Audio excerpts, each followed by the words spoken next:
కార్యాచరణ చేపడతాం. ఈనాడు చాలామంది ముఖ్యంగా నిజామాబాద్ జిల్లా నుంచి తెలంగాణ రాష్ట్రంలో బలహీన వర్గాల శాసనసభ్యులు నాయకులు ఈరోజు కనిపిస్తున్నారు అని అంటే వాళ్ళందరినీ గుర్తించి అవకాశాలు ఇచ్చి ప్రోత్సహించిన నాయకుడు డి శ్రీనివాస్ గారు. ఇక్కడ ఎరావత్ అనిల్ కావచ్చు, మధు యాస్కి గారు కావచ్చు, లేకపోతే ఈ జిల్లాలో అన్ని జిల్లాల కంటే ఎక్కువ ఈ జిల్లా నుంచి బలహీన వర్గాల ప్రాతినిధ్యం కూడా డి శ్రీనివాస్ గారు ఇచ్చి ప్రోత్సహించడం జరిగింది. కాంగ్రెస్ పార్టీకి సిద్ధాంతపరంగా కాంగ్రెస్ పార్టీకి ఒక విశ్వాసపాత్రుడుగా డి శ్రీనివాస్ గారిని కోల్పోవడం కాంగ్రెస్కు తీరని నష్టం. తప్పకుండా వారి జ్ఞాపకార్థం వారి గౌరవం పెరిగే విధంగా మా ప్రభుత్వం చర్యలు చేపడుతుంది.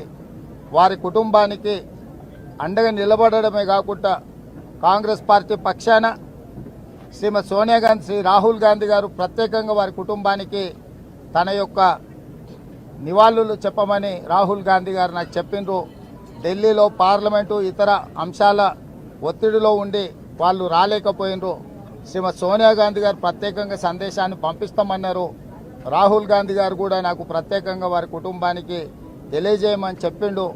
మీడియా మిత్రుల ద్వారా డి శ్రీనివాస్ గారి అభిమానులకు శ్రీమతి సోనియా గాంధీ, శ్రీ రాహుల్ గాంధీ గారి యొక్క నివాళులు కూడా తెలియజేస్తున్నాము. వారి కుటుంబానికి ఎప్పటికీ కాంగ్రెస్ పార్టీ అండగా నిలబడుతుందని ఈ సందర్భంగా తెలియజేస్తున్నా. ఇట్లాంటి విషయాలు వాళ్ళ కుటుంబంతో చర్చించిన తర్వాత వాళ్ళు ఇట్లాంటి విషయాలకు సంబంధించి ఏం ప్రతిపాదనలు వాళ్ళ కుటుంబంలో ఆలోచనలు ఉన్నాయో వారి ఆలోచనలు తెలుసుకున్న తర్వాత ఇప్పుడు ఈ కార్యక్రమం ఉంది. వాళ్ళు కుటుంబ సభ్యులు ఈ కార్యక్రమంలో మునిగి ఉన్నారు. అయిపోయిన తర్వాత మళ్ళీ ఒక్కసారి సెక్రటేరియట్కే వాళ్ళ కుటుంబ సభ్యులను పిలుచుకొని మాట్లాడి తప్పకుండా డి శ్రీనివాస్ గారికి వారి గౌరవం తగ్గకుండా వారిని గుర్తుపెట్టుకునే విధంగా ప్రభుత్వం నిర్ణయం తీసుకుంటుంది. ధన్యవాదాలు.